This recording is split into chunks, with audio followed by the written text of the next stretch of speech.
मुंदा संतोख सरमपत झोली, ध्यान की करें विभूत। खिंता काल कुआरी काया जुगत, डंडा परतीत। आई पंथी सगल जमाती, मन जीतै जग जीत। आदेश तिसे आदेश, आद अनील अनाद अनाहत। जुग जुग एको वेश। जपजी साहब ਗੁਰਮਤਿ ਦੇ ਖੋਜੀਆਂ ਦੀ ਦ੍ਰਿਸ਼ਟੀ ਵਿੱਚ ਸਿੱਧਾਂ ਨਾਲ ਹੋਈ ਚਰਚਾ ਹੈ, ਸਿੱਧਗੋਸ਼ਟ ਹੈ। ਭਾਵੇਂ ਇਸ 38 ਪੌੜੀਆਂ ਵਿੱਚ ਤੇ 2 ਸ਼ਲੋਕਾਂ ਵਿੱਚ ਸਾਹਿਬ ਸ੍ਰੀ ਗੁਰੂ ਨਾਨਕ ਦੇਵ ਜੀ ਮਹਾਰਾਜ ਨੇ ਬ੍ਰਹਮ ਗਿਆਨ, ਬ੍ਰਹਮ ਦ੍ਰਿਸ਼ਟੀ, ਬ੍ਰਹਮ ਦੀ ਸੂਝ ਸਮਝ ਜਗਤ ਦੇ ਸਾਹਮਣੇ ਰੱਖੀ ਹੈ। ਪਰ ਇਹਦੇ ਚ ਉਸ ਵਕਤ ਦੇ ਚੱਲ ਰਹੇ ਇੱਕ ਮੁਖੀ ਸੰਪਰਦਾ ਯੋਗੀਆਂ ਦੇ ਨਾਲ ਹੋਈ ਚਰਚਾ, ਸਵਾਲਾਂ ਦੇ ਜਵਾਬ ਵੀ ਬਕਾਇਦਾ ਤੌਰ ਤੇ ਮਿਲਦੇ ਨੇ।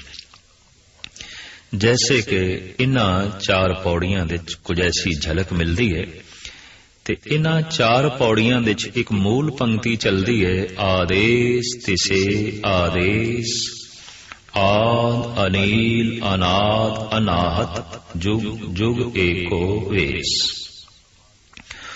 ਉਹ ਪਰਿਪੂਰਨ ਪਰਮਾਤਮਾ ਸਭ ਦਾ ਆਦ ਹੈ, ਮੁੱਢ ਹੈ, ਮੂਲ ਹੈ। ਅਨੀਲ ਧੱਬਿਆਂ ਤੋਂ ਰਹਿਤ ਹੈ, ਕਾਲਖ ਤੋਂ ਰਹਿਤ ਹੈ, ਲਿਪਾਏਮਾਨ ਨਹੀਂ। ਅਨਾਦ ਅਨਾਹਤ। ਫਿਰ ਅਗਰ ਕੋਈ ਉਸ ਦਾ ਆਦ ਲੱਭਣ ਦੀ ਕੋਸ਼ਿਸ਼ ਕਰੇ ਤਾਂ ਅਨਆਦ ਅਨਾਦ ਅਨਆਦ, ਆਦ ਨਹੀਂ ਉਸਦਾ। ਜਗਤ ਦਾ ਆਦ ਹੈ ਪਰ ਉਸ ਦਾ ਕੋਈ ਆਦ ਨਹੀਂ। ਜਗਤ ਦਾ ਮੁੱਢ ਹੈ ਪਰ ਉਸ ਦਾ ਕੋਈ ਮੁੱਢ ਨਹੀਂ। ਸੰਸਾਰ ਦਾ ਉਹ ਮੂਲ ਹੈ ਪਰ ਕੋਈ ਉਸ ਦਾ ਮੂਲ ਲੱਭੇ ਤਾਂ ਫਿਰ ਉਸ ਦਾ ਮੂਲ ਨਹੀਂ ਹੈ। ਇਸ ਵਾਸਤੇ ਕਹਿ ਦਿੱਤਾ ਹੈ ਅਨਆਦ, ਭਾਵ ਜਿਹਦਾ ਕੋਈ ਆਦ ਨਹੀਂ ਹੈ। ਅਨਾਹਤ, ਹੱਤਣ ਤੋਂ ਰਹਿਤ ਹੈ, ਉਸਦੀ ਹੱਤਿਆ। ਭਾਵ ਨਾਸ ਤੋਂ ਰਹਿਤ ਹੈ, ਉਹਨੂੰ ਨਾਸ ਨਹੀਂ ਕੀਤਾ ਜਾ ਸਕਦਾ।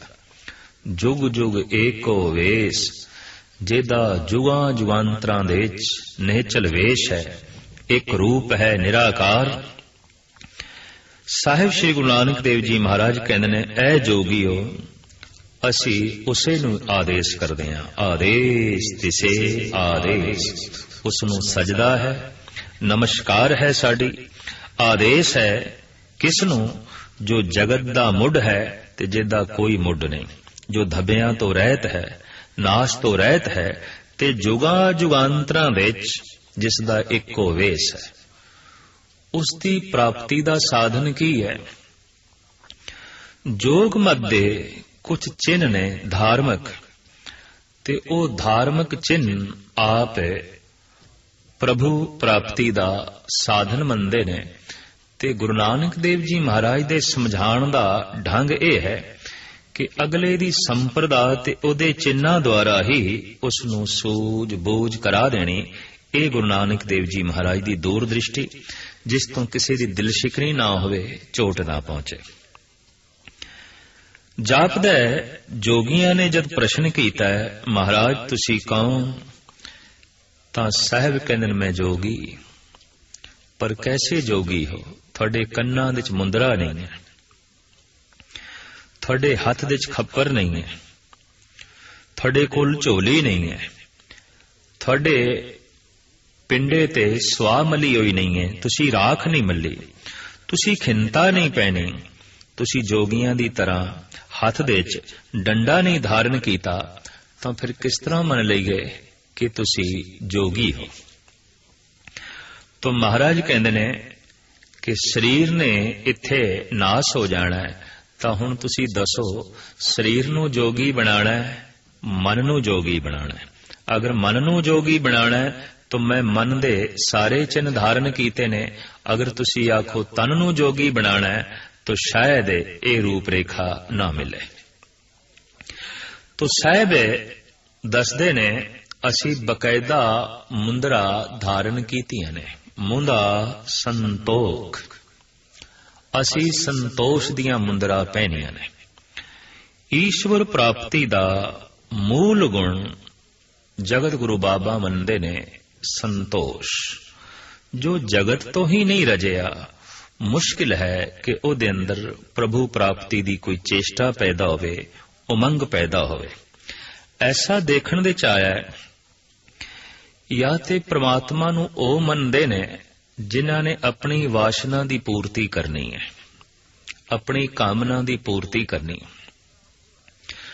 दूजा धड़ा ओ है जो अपनी कामना दी पूर्ति लई, वासना दी पूर्ति लई परमात्मा नूं इनकार करदे ने, क्योंकि परमात्मा बाधा खड़ी कर देवेगा।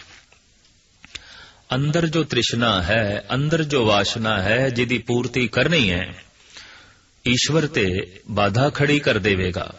तो इस तरह दे मनुख ईश्वर तो इनकारी हो जाते हैं, क्योंकि उन्होंने अपनी वासना की पूर्ति करनी है। दो तरह दे मनुख असी जगत दे विच वेखदे हां।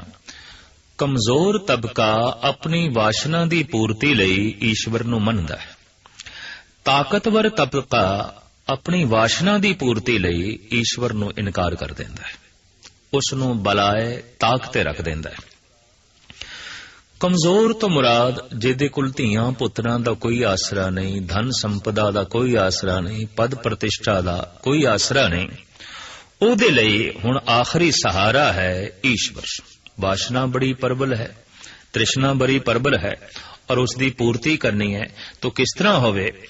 तो कमजोर बंदा अपनी वासना की पूर्ति लई ईश्वर नूं साधन बनांदा है। ईश्वर साधक है वासना की पूर्ति लई। पर जो ताकतवर बंदा है, जिसने जबर करना है, लुटना है, दुराचार करना है, हुक्म चलाना है जबरन, तो ईश्वर ते उस लई बाधक है, वो फिर इनकारी होवेगा। तो ताकतवर ईश्वर नूं बाधा समझ के, बाधक समझ के इनकारी हो जाता है। कमजोर ईश्वर नूं साधक समझ के उस नूं मनदा है। और ये दोहां दा मनना झूठ है, क्योंकि दोहां दे अंदर जिहड़ी है प्रबल वासना ही है।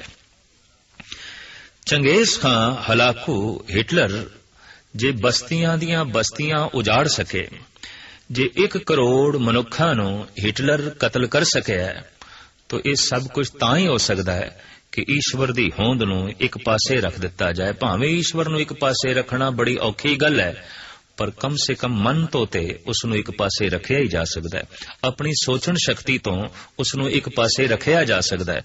तो ताकतवर बंदे ने जद अपनी वासना की पूर्ति करनी हुंदी है, तो फिर वो ईश्वर नूं बाधा समझ के इनकार कर छड़दा है, तां ही वो खून खराबा कर सकता है। ईश्वर दा मतलब दया, ईश्वर दा मतलब संतोष, ईश्वर दा मतलब हलेमी, ईश्वर दा मतलब सदाचार, ईश्वर दा मतलब है भाईचारा, और ईश्वर दा मतलब है निर्वैर बिरतियां। ते जे ये सब कुछ है, तो फिर हिटलर अपनी वासना की पूर्ति कर नहीं सकता। चंगेज खां ते हलाकू दा अगे चलना बहुत औखा होवेगा। या इस तरह की फितरत दे जो मनुख होए ने सारी दुनिया दे कंन, श्रावण इत्यादि, अगर वो ईश्वर की होंद नूं सामने रख देन, तो मुश्किल है वो अपनी वासना की पूर्ति कर सकन, फिर औखी गल है। तो ताकतवर बंदा, चाहे उहदे कोल इलम दी ताकत है, धन दी ताकत है, शरीर दी ताकत है, पद प्रतिष्ठा दी ताकत है, किसी भी पक्ष की जो ताकत है, और उसने अपनी वासना की पूर्ति करनी है, तो ईश्वर ते एक दीवार है, दीवार गिरानी पड़ेगी। ईश्वर ते बाधा है। तो जैसे जैसे इलम जगत दे च वधिया है, जैसे जैसी बैरूनी पदार्थ दी ताकत मनुख दे कोल वधी है, वैसे वैसे मनुख ईश्वर नूं बाधा समझ के इनकारी होंदा गया है। और अज ऐलानिया तौर ते अद्धी दुनिया नास्तिक है। संसार दे इतिहास दे च ऐसा पहली दफा होया है कि अद्धी मनुखता बिल्कुल नास्तिक होवे, जिहदे अंदर कोई आस्था नहीं, जिहदे अंदर परमात्मा दा कोई यकीन नहीं, कोई भरोसा नहीं। कारण बाधा समझते हैं। अगर ईश्वर है तो फिर दया चाहिए है, अगर ईश्वर है तो फिर इंसाफ चाहिए, ईश्वर है तो फिर भाईचारा हलेमी, अगर ईश्वर है तो सारियां दे पैरां दी खाक बनना है, अगर ईश्वर है तो सारियां नूं गलवखड़ी नाल लाना है। फिर 1 करोड़ बंदियां नूं कौन कतल करेगा? फिर बस्तियां दी बस्तियां कौन जलावेगा? फिर बंब कौन सुटेगा? फिर कब्रिस्तान कौन बनावेगा? बस्तियां नूं फिर कौन उजाड़ेगा? ये तां ही हो सकदा है कि ईश्वर नूं इनकार कीता जाए। तो करीबन करीबन जिन्हां ने ईश्वर नूं इनकार कीता है, लाजमी है वो किसी न किसी पक्ष तो ताकतवर सन, चाहे धन दे पक्ष तो, चाहे प्रतिष्ठा दे पक्ष तो, चाहे ज्ञान ते इलम दे पक्ष तो जरूर होने ने। और ताकतवर नूं ईश्वर ऐसा दिखाई देंदा है कि ये मेरी वासना दी पूर्ति नहीं होण देगा, ये ते दीवार है, ये ते बाधक है, इनू एक पासे रखो। कमजोर है बेचारा, निमाणा है, निताणा है, जात करके नीवा है, पात करके नीवा है, धन करके हीणा है, पद प्रतिष्ठा ही कोई नहीं, रंग रूप करके हीणा है, ऐसा मनुख है। हुण इहने अपनी वासना दी पूर्ति करनी है, जगत दे च उसनूं कोई सहारा नहीं दिखाई देंदा, तो फिर सहारा है कौन? ईश्वर। पर ईश्वर सहारा किहड़ी गल दा? वासना दी पूर्ति करनी है। तो कमजोर लई ईश्वर वासना दी पूर्ति करन दा एक साधन है, और ताकतवर लई अपनी वासना दी पूर्ति करन लई परमात्मा बाधक है, एक इनकारी है, एक मनदा है। पर दोहां दा मूल आधार वासना है। साहिब श्री गुरु नानक देव जी महाराज अज दे इस पावन पवित्र पौड़ी च फरमान पे कर रहे ने कि धर्म दी बुनियाद खड़ी है संतोष ते, वासना ते नहीं। चाहे वह वासना ताकतवर दी होवेगी तो वो ईश्वर नूं एक पासे रख देगा, और अगर कमजोर दी होवेगा तो फिर वो अपनी वासना नाल ही जुड़िया रहेगा, ईश्वर नाल नहीं जुड़ सकेगा, परमात्मा नाल नहीं जुड़ सकेगा। तो सतगुरुदेव जी महाराज दा फरमान, मुंदा संतोख, असी मुंदरा पहन रखियां ने, केड़ियां? संतोष दियां। जो कुछ है जैसा है सब ठीक, संतोख। अपनी प्रालब्ध ते भरोसा है, अपने भाग ते ही भरोसा है, और संतोषी मनुख ते हर हालत विच प्रसन्न रह सकदा है। तृष्णालु हर हालत विच प्रसन्न नहीं रह सकदा। गुरु अर्जन देव जी महाराज दा फरमान, आ गया में भूख सोई कर सूखा, सोग हरख नहीं जाने, जो जो हुक्म भयो साहिब का, सो माथे लय माने। हे परिपूर्ण परमात्मा, अगर भुख भी आई है, कोई दुख भी आया है, तो मैं इनू भी तेरी दात समझे और प्रसन्न रहा, खुश रहा। संतोषी मनुख हर हालत विच खुश है, हर हालत विच प्रसन्न है। तृष्णालु मनुख हर हालत विच चिड़चिड़ा रहेगा, दुखी रहेगा, बेचैन रहेगा। तो धर्म दा मूल गुण है संतोष। संतोष है तो सिमरन हो सकेगा। तृष्णालु ने संसार दा सिमरन करना है, संतोषी ने निरंकार दा सिमरन करना है।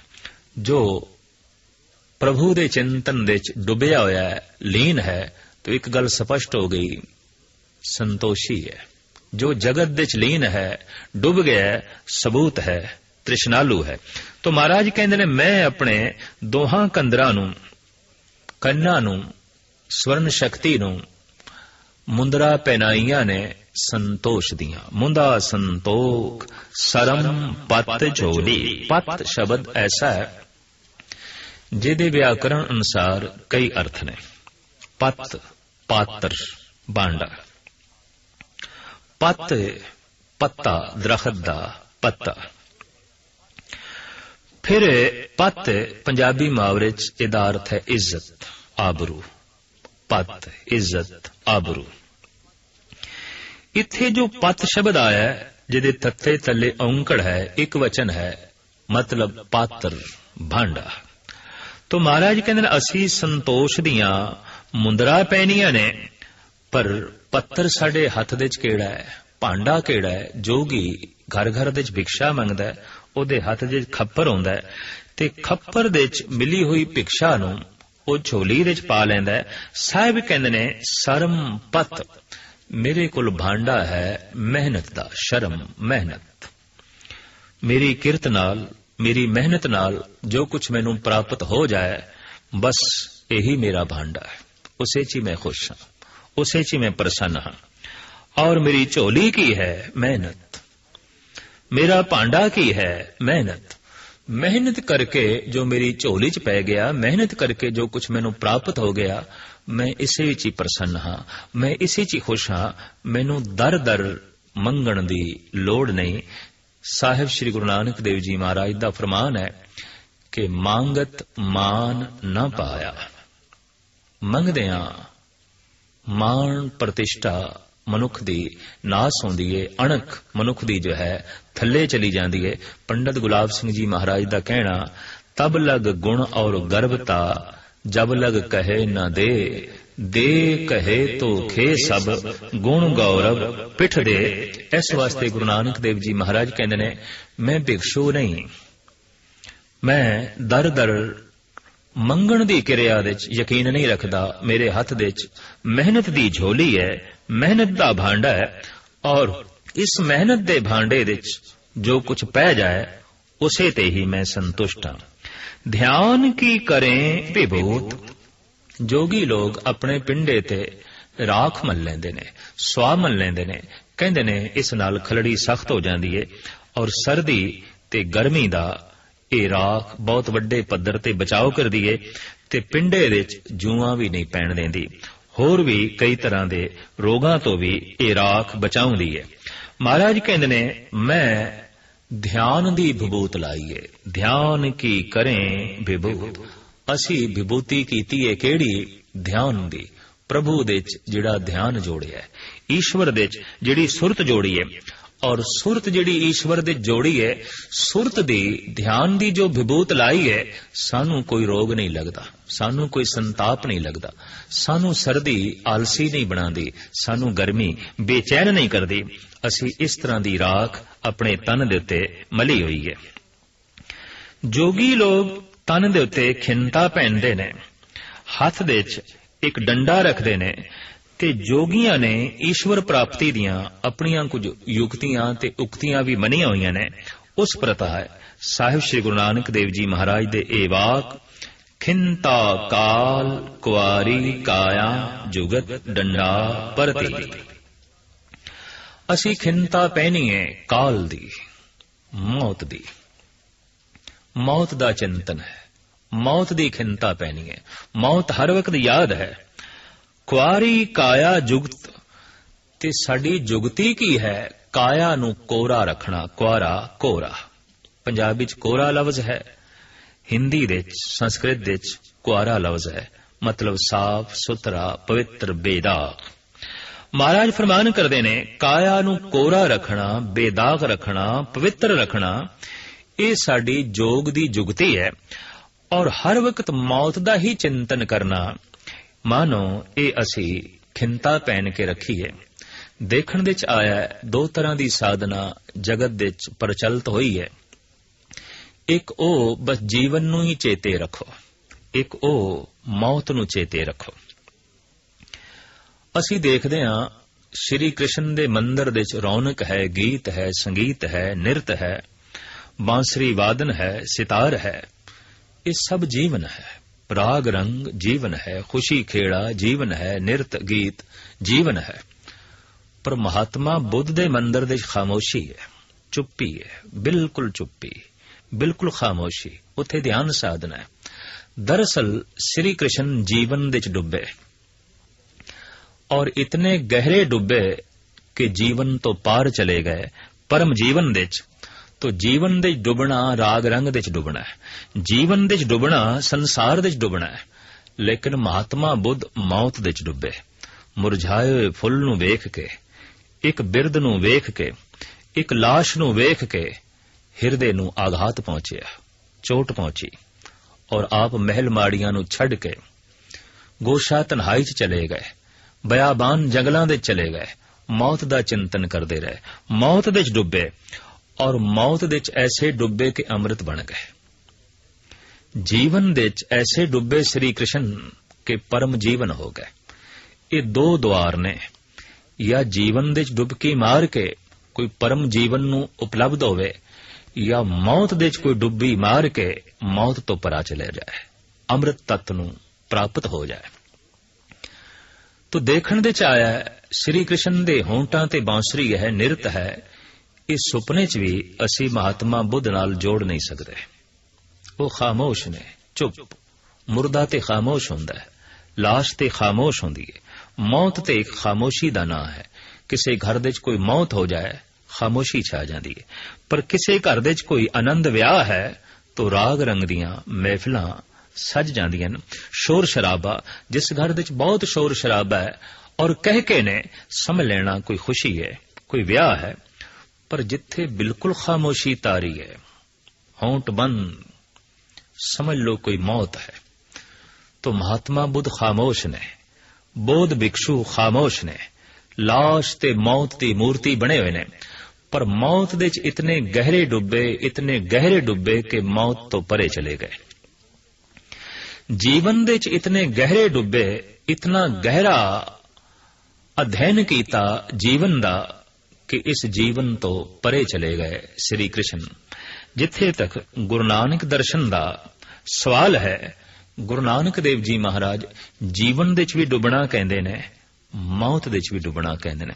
क्योंकि जीवन एक नहीं। अगर कोई बंदा ये आखे मैं सिर्फ मौत हाँ, जन्म नहीं हाँ, झूठ बोलदा है। जन्म होया है, जीवन है। ते कोई ये आखे मैं ते सिर्फ जीवन हाँ, मौत नहीं, ये भी अधूरी गल होवेगी। मनुख जीवन है, मनुख मौत है। जिंदगी जन्म है, जिंदगी मौत है। तो फिर डुबना दोहां दे च है। तो महाराज कहंदे मेहनत करनी है, मेहनत दी मेरे कोल झोली है, किरत करनी है, संसार दे डुबना है। गुरु नानक ने किरत की थी, मोदी खाना चलाया, खेती बाड़ी की थी, आप दे पुत्र होए, संतान होई, परिवार होया, परिवार नूं गलवकड़ी चलाया। और ये संदेश है गुरु नानक देव जी महाराज दा, जीवन दे डुबना है। रबाब कोल है, गीत संगीत दी दुनिया गुरु नानक दे कोल है, राग रंग दी दुनिया सतगुरु देव जी महाराज अपने नाल रखते ने मरदाने नूं। तो पातशाह जीवन दे च भी डुबे, पर पातशाह मौत दे च भी डुबे। आप दा उपदेश पहला मरण कबूल, जीवन की छड़ आस, होए सबन की रेन का, तो आओ हमारे पास। दार्शनिक लोगां दा ऐसा ख्याल है ते ये दृष्टि पढ़दियां पढ़दियां बन जाती अक्सर कि जद सिर्फ जीवन दे च ही डुबे, राग रंग दे च ही डुबे, तो हिंदुस्तान दे सनातन मंदिर राग रंग दे अखाड़े बन गए। होया कि दूर दूर तो डाकुआं दे मुंह दे च पानी आया और उन्होंने इन्हां राग रंग दियां महफिलां नूं रज के बर्बाद कीता, लुटिया। और सिर्फ राग रंग ही सी, सिर्फ जीवन सी, तो किसी हद तक देवदासियां दे अखाड़े बन गए। ये अस्थान और जीवन दे डुब के दरअसल वो दुराचार दी दुनिया दे डुब गए, जिथे गुरु नानक देव जी महाराज नूं कहना पिया नच्चण कुद्दण मन का चाओ, नानक जिन मन भाओ ते ना मन भाओ। पर जो मौत दे डुबे, बिल्कुल चुप हो गए, खामोश हो गए, बोलना नहीं, हरकत नहीं करनी, उसका अंजाम यह होया कि देश 2000 साल तक गुलाम रह गया। कुछ करना ही नहीं, खामोश चुप, किसी को रोकना ही नहीं, कुछ किरत ही नहीं करनी, कुछ कहना ही नहीं, मुंहों कुछ बोलना ही नहीं, सिर्फ ध्यान साधना। तो इतना ये महान वड्डा देश गुलाम होके रह गया। साहिब श्री गुरु नानक देव जी महाराज ने फरमान कीता, डुबना जीवन दे च भी है, डुबना मौत दे च भी है। क्योंकि असी सिर्फ जीवन नहीं मौत हाँ, असी सिर्फ मौत नहीं जीवन हाँ। तो महाराज कहते ने मेहनत भी करनी है, उद्यम भी करना है, पुरुषार्थ भी करना है, राग रंग दी महफिल भी सजानी है। जद के असी देखते हैं गुरुद्वारे दी साधना जो परिपूर्ण परमात्मा दी प्राप्ति दी साधना है, कीर्तन राग रंग दी महफिल ते आप दा उपदेश भी है, नानक भव जल पार परे जो गावे प्रभ के गीत। ਪਰ ਇਸ ਗੀਤ ਸੰਗੀਤ ਦੀ ਮਹਿਫਿਲ ਵਿੱਚ ਵੀ ਗੁਰੂ ਨਾਨਕ ਦੇਵ ਜੀ ਮਹਾਰਾਜ ਕਹਿੰਦੇ ਨੇ, ਮੌਤ ਦਾ ਚਿੰਤਨ ਰੱਖੀ, ਖਾਮੋਸ਼ੀ ਅੰਦਰ ਦੀ ਭੁੱਲ ਨਾ ਜਾਈ, ਸਮਾਧੀ ਅੰਦਰ ਦੀ ਭੁੱਲ ਨਾ ਜਾਈ। ਇਸ ਵਾਸਤੇ ਆਪ ਮੌਤ ਦੇ ਵਿੱਚ ਵੀ ਡੁੱਬਣਾ ਸਿਖਾਉਂਦੇ ਨੇ ਔਰ ਉਪਦੇਸ਼ ਕਰਦੇ ਨੇ, ਪਹਿਲਾ ਮਰਨ ਕਬੂਲ ਜੀਵਨ ਕੀ ਛੜਾਸ, ਹੋਏ ਸਵਨ ਕੀ ਰੇਨ ਕਾ, ਤੋ ਆਓ ਹਮਾਰੇ ਪਾਸ। ਪਰ ਇਤਨਾ ਮੌਤ ਦੇ ਚ ਨਾ ਡੁੱਬੀ ਕਿ ਜੀਵਨ ਨੂੰ ਭੁੱਲ ਜਾਏ। ਇਸ ਵਾਸਤੇ ਆਪ ਦੂਜਾ ਉਪਦੇਸ਼ ਕਰਦੇ ਨੇ, ਉਦਮ ਕਰੇਂਦਿਆਂ ਜੀਵ ਤੂੰ, ਕਮਾਵਦਿਆਂ ਸੁਖ ਭੁੰਚ, ਧਿਆਵਦਿਆਂ ਤੂੰ ਪ੍ਰਭੂ ਮਿਲ, ਨਾਨਕ ਉਤਰੀ ਚਿੰਤ। ਤੋ ਗੱਲ ਇਹ ਅਧੂਰੀ ਹੋਵੇਗੀ ਅਗਰ ਕੋਈ ਆਖੇ ਮੈਂ ਜੰਮਿਆ ਹਾਂ, ਮੈਂ ਮਰਨਾ ਥੋੜੀ ਹੈ। ਔਰ ਇਹ ਵੀ ਅਧੂਰੀ ਗੱਲ ਹੋਵੇਗੀ ਕੋਈ ਆਖੇ ਮੈਂ ਮਰਨਾ ਤੇ ਹੈ ਪਰ ਮੈਂ ਜੰਮਿਆ ਥੋੜੀ ਹਾਂ। ਤੂੰ ਜੰਮਿਆ ਹੀ ਨਹੀਂ ਤੇ ਮਰਨਾ ਕਿੱਥੋਂ? ਤੂੰ ਮਰਦਾ ਹੀ ਨਹੀਂ ਤਾਂ ਫਿਰ ਜੰਮਿਆ ਕਿੱਥੋਂ? ਜਨਮ ਤੇ ਮਰਨ ਇਹ ਤੇ ਇੱਕ ਦਰਿਆ ਦੇ ਦੋ ਕਿਨਾਰੇ ਨੇ ਔਰ ਜੁੜੇ ਹੋਏ ਨੇ। ਇਹ ਤੇ ਜੀਵਨ ਰੂਪੀ ਧਾਰਾ ਦੇ ਨਾਲ ਜਨਮ ਤੇ ਮਰਨ ਜੁੜਿਆ ਹੋਇਆ ਹੈ। ਡੁੱਬਣਾ ਹੈ ਜੀਵਨ ਦੇ ਕਿਨਾਰੇ, ਡੁੱਬਣਾ ਹੈ ਮੌਤ ਦੇ ਕਿਨਾਰੇ, ਤਾਂ ਕਿ ਦੋਹਾਂ ਦੀ ਅਸਲੀਅਤ ਦਾ ਪਤਾ ਚਲੇ। ਜੋ ਜੀਵਨ ਵਿੱਚ ਡੁੱਬਦਾ ਹੈ ਉਹ ਪਰਮ ਜੀਵਨ ਨੂੰ ਪ੍ਰਾਪਤ ਕਰ ਲੈਂਦਾ ਹੈ, ਔਰ ਜੋ ਮੌਤ ਵਿੱਚ ਡੁੱਬਦਾ ਹੈ ਉਹ ਮੌਤ ਤੋਂ ਪਰੇ ਹੋ ਜਾਂਦਾ ਹੈ, ਉਹ ਅਕਾਲ ਵਿੱਚ ਲੀਨ ਹੋ ਜਾਂਦਾ ਹੈ, ਕਾਲ ਤੋਂ ਪਰੇ ਉੱਠ ਜਾਂਦਾ ਹੈ। ਤਾਂ ਸਾਹਿਬ ਕਹਿੰਦੇ ਨੇ ਅਸੀਂ ਖਿੰਤਾ ਪਹਿਨ ਰੱਖੀਏ ਮੌਤ ਦੀ। ਪਰ ਇੱਥੇ ਸਵਾਲ ਖੜਾ ਹੋਵੇਗਾ, ਜੇ ਮੌਤ ਦੀ ਖਿੰਤਾ ਪਹਿਨ ਰੱਖੀਏ ਤਾਂ ਫਿਰ ਮਿਹਨਤ ਦੀ ਝੋਲੀ ਦੀ ਕੀ ਲੋੜ ਪੈ ਗਈ? ਫਿਰ ਉਦਮ ਪ੍ਰਸ਼ਾਰਤ ਦੇ ਭਾਂਡੇ ਦੀ ਕੀ ਲੋੜ ਪੈ ਗਈ? ਪਰ ਇੱਥੋਂ ਖਿਆਲ ਦਰਸਾ ਦਿੱਤਾ ਜੀਵਨ ਵੀ ਹੈ ਸਾਡੇ ਕੋਲ, ਤਾਂ ਜੀਵਨ ਦੇ 'ਚ ਵੀ ਡੁੱਬਣਾ ਹੈ।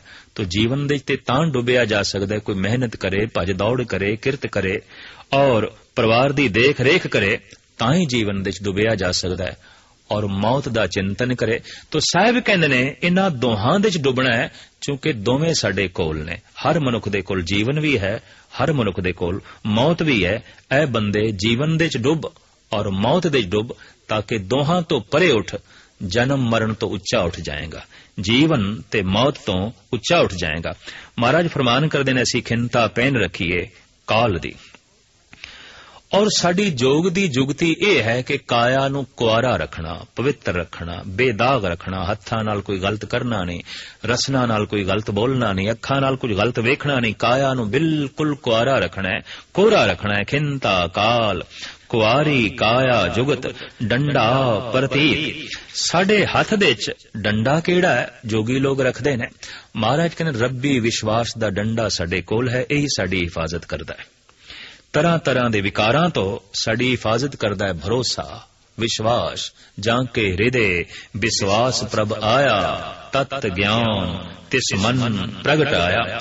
ਯੋਗੀਆਂ ਵਿੱਚ ਸਭ ਤੋਂ ਵੱਡਾ ਪੰਥ ਹੈ ਆਈ ਪੰਥ, ਜੋ ਯੋਗੀਆਂ ਦੇ 12 ਹੀ ਪੰਥਾਂ ਨੂੰ ਮੰਨਦਾ ਹੈ। ਗੁਰੂ ਨਾਨਕ ਦੇਵ ਜੀ ਮਹਾਰਾਜ ਕਹਿੰਦੇ ਮੇਰਾ ਪੰਥ ਆਈ ਪੰਥ ਹੈ, ਪਰ ਮੈਂ ਸਿਰਫ 12 ਪੰਥਾਂ ਨੂੰ ਨਹੀਂ ਮੰਨਦਾ, ਬਲਕਿ ਆਈ ਪੰਥੀ ਸਗਲ ਜਮਾਤੀ। ਸੰਸਾਰ ਦੇ ਜਿਤਨੀਆਂ ਜਮਾਤਾਂ ਨੇ, ਸੰਸਾਰ ਦੇ ਜਿਤਨੇ ਪੰਥ ਨੇ, ਮੈਂ ਸਾਰਿਆਂ ਨੂੰ ਹੀ ਮੰਨਦਾ ਔਰ ਸਾਰਿਆਂ ਦੀ ਇੱਕ ਜਮਾਤ ਸਮਝਦਾ।